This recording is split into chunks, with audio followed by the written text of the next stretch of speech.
Ready start.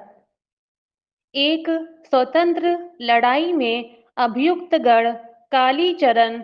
Amar Singh, Kedar, अभिलाख, Ram Gopal, तेज सिंह, गंगाराम, वेदारी और रामवीर ने एक व्यक्ति कल्याण पर हमला किया, जिसके द्वारा कारित चोट के परिणाम स्वरूप उसकी मृत्यु हो गई।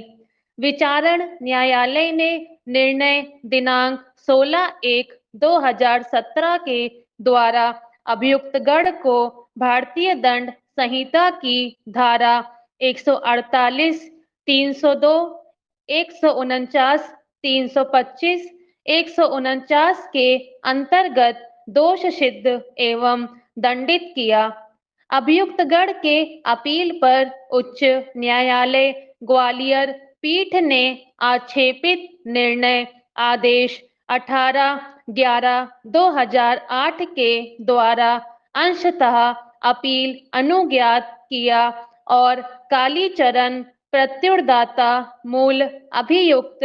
की दोष सिद्धि एवं दंडादेश को निरस्त कर दिया तथा अभियुक्त रामवीर की धारा 302, 149 के अंतर्गत दोष सिद्धि को भारतीय दंड संहिता की धारा 304 के भाग द्वितीय में परिवर्तित करते हुए उसे 5,000 रुपए के जुर्माने के साथ 5 वर्ष के कठोर कारावास के दंड से दंडित किया। साथ ही साथ कालीचरण को दोष सिद्धि की धारा 323 और 325 के अंतर्गत परिवर्तित करते हुए दंडादेश को भुगते गए दंड तक ही समायोजित किया। अभियुक्त अमर सिंह, केदार, अभिलाख और राम गोपाल की दोष सिद्धि को निरस्त करते हुए उन्हें दोष मुक्त कर दिया और अभियुक्तगण तेज सिंह, गंगाराम और वेदारी को केवल भारतीय दंड संहिता की धारा 323 के अंतर्गत दोष सिद्ध और पहले भुगते गए दंड से दंडित किया। अतः राज्य की ओर से यह अपील प्रस्तुत किया गया। निर्णय पक्षों का बहस सुनने और अभिलेख पर मौजूद साक्ष्यों का अवलोकन करने तथा अवर न्यायालयों के निर्णयों का परिशीलन करने के पश्चात हम इस राय में हैं कि जहां तक अभियुक्तगण कालीचरण, अमर सिंह, केदान, अभिलाख, रामगोपाल,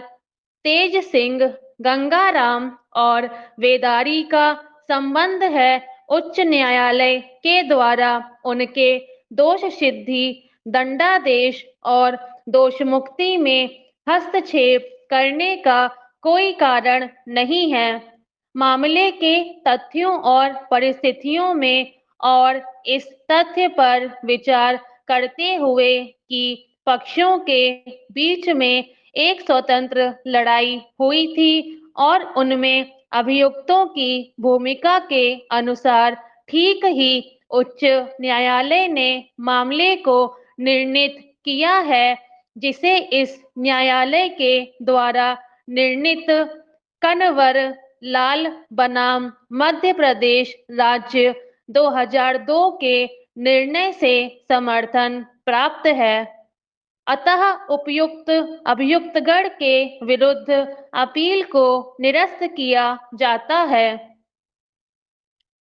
जहां तक अभियुक्त रामवीर के दोष सिद्धि का संबंध है, अभिलेख पर मौजूद साक्ष्यों से दर्शित है कि रामवीर ने मृतक पर प्राणघातम हमला किया था। उसने मृतक के शरीर पर वार किया था। अभियुक्त रामवीर के द्वारा कारित उक्त चोट मृतक के शरीर के नाजुक भाग अर्थात सिर पर कारित किया गया था और वह चोट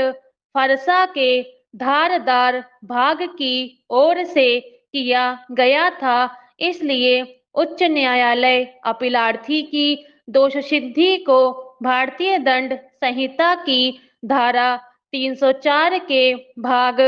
द्वितीय में परिवर्तित करने में न्यायोचित नहीं था। इस न्यायालय ने अपने निर्णयों की श्रृंखला में अभिनिश्चित किया है कि मात्र एक प्रहार ही यदि वह शरीर के नाजुक भाग पर किया गया है, भारतीय दंड संहिता की धारा 302 के अंतर्गत आ सकता है और अभियुक्त को भारतीय दंड संहिता की धारा 302 के अंतर्गत अपराध के लिए दोषी अभिनिश्चित किया जा सकता है। फिर भी मामले के तथ्यों और परिस्थितियों में, विशेषकर तब जबकि मामला एक स्वतंत्र लड़ाई का था, इस तथ्य को विचार में लेते हुए कि अभियुक्त के द्वारा प्रयोग में लाया गया हथियार एक फरसा था और उसने मृतक के शरीर के नाजुक भाग अर्थात सिर पर प्रहार किया था, मामले के तथ्यों एवं परिस्थितियों में हम इस राय में हैं कि उच्च न्यायालय ने अभियुक्त रामवीर के दोष सिद्धि को भारतीय दंड संहिता की धारा 302, 149 से धारा 304 के भाग द्वितीय में परिवर्तित करने में एक गंभीर त्रुटि कारित किया है। स्टॉप।